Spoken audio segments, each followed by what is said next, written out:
Good afternoon. Hi, how are you?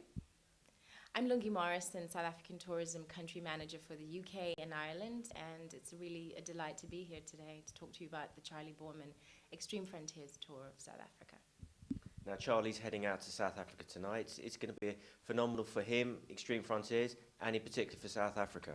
Absolutely, and we couldn't have hoped for a better endorsement, if you like, of the likes of Charlie choosing to go to South Africa. Our destination offers so much in terms of what an adventure tour of this nature entails. It's about the people, it's about the food, it's about the amazing roads that we have, the landscapes, and so Charlie's really excited. Now, you touched there on the roads. South Africa is a country it's amazing for a road trip, a once-in-a-lifetime experience.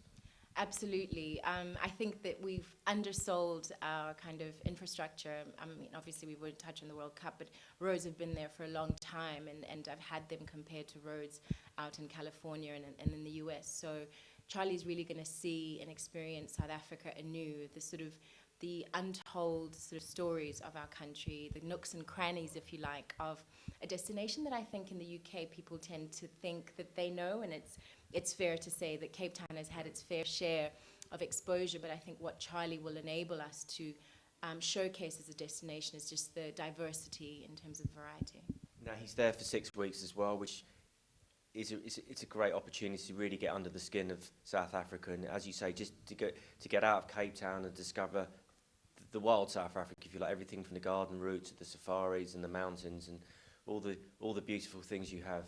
Absolutely. He's kicking off in the Western Cape, where Cape Town is situated, and he's going out to the sort of right side of the country and doing what is people do know the garden route, but then going further up into KZN, where Durban is, and then further up to the Kruger and coming around to Gauteng, where Johannesburg and Soweto were situated. He's coming further right to the west, and he'll be doing the Kalahari and coming right back down. So it's an amazing kind of, in terms of the kilometers that be covered, over 8 to 9,000 kilometers, and the kind of mass of our landscape and key provinces, which is important to us because one of the things on my mandate is to spread the geographic spread, so as to showcase South Africa as much as possible as a whole.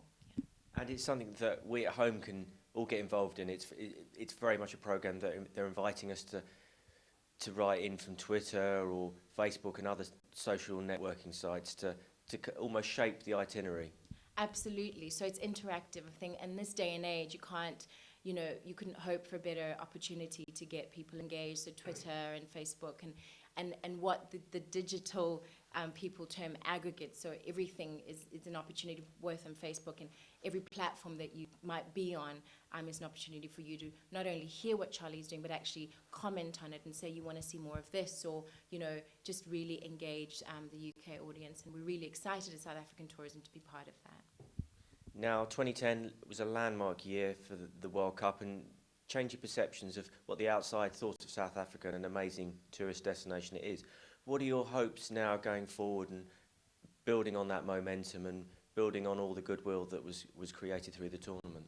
Absolutely. I think that it might be a while before we sort of not hear that 2010 halo effect. I think that 2 years down the line, we're realizing that it really made a big difference to the perception of our country, and we'll continue to leverage that. So, for instance, last year we recorded a record of 420,000 arrivals compared to previous years. Obviously, 2010 was the peak where we got up to 490.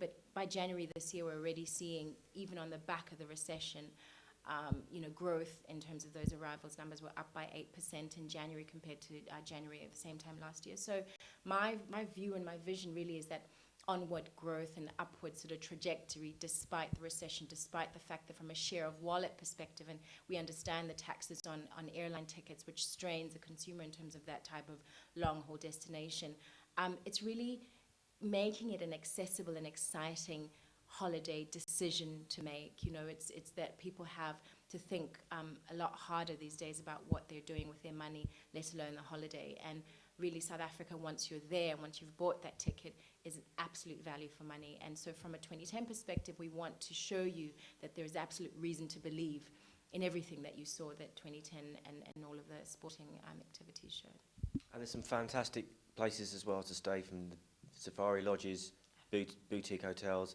particularly the likes of Mantis, are really pushing things forward within the hospitality industry and creating a sustainable form of tourism. Absolutely, and that's another thing that our country, without, you know, I often say my job is made easy by selling and working with a destination like South Africa, is that you have what we call product in the country, and we work with the trade who run the likes of, you know, hotels, the likes of Mantis and Paul Gardner, incredible resorts, and the diversity. So you not only have just the luxury, you have the lodges, you have, you know, the sort of city break type hotels within town in Port Elizabeth, for instance, in the Eastern Cape. You know, have the Shamwari Lodge, and also just the Lion Reserve that they're doing there, the Rhino work that they're doing. It's not only to talk about, you know, just the luxury experience, but the work that goes on and the people that are involved in restoring and making sure that the environment and land and sort of the experience is sort of organic. So yeah, Mantis are a great partner, not only here in the UK, but of course, fundamentally in South Africa, being a South African brand and family. Now, final question. UK is a big market, and your job is heading up that market. Just 6 months in, how's it been, and what do you hope to achieve? Oh, big exhale, big sigh. It's a huge job.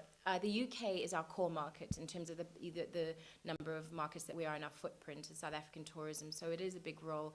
Everybody from the minister is always kind of conscious and anxious about what our numbers are looking like out of the UK, and we set the tone, in fact, for the global community, and we have other offices in the region. So my vision is really, as I've said, in terms of the growth that we want to see, is to club together with the trade. I think that it's important now to just go back to basics and enable the trade to package and sell the destination as easily as possible in terms of creating new and interesting experiences that they can sell, giving them a sense of confidence about the product that they're selling. There's nothing better than knowing your product better than the consumer, so that by the time the consumer comes to buy or look for a holiday, you're sort of, you know, lost for words in terms of offers and opportunities to package. So it's making it easier for the trade.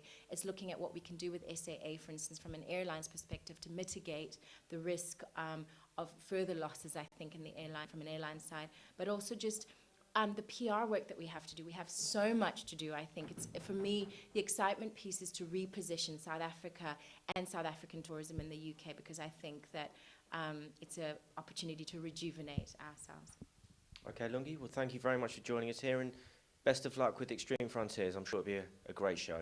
Brilliant. Thank you very much for the time. And we look forward to everybody participating and getting online and tweeting as well.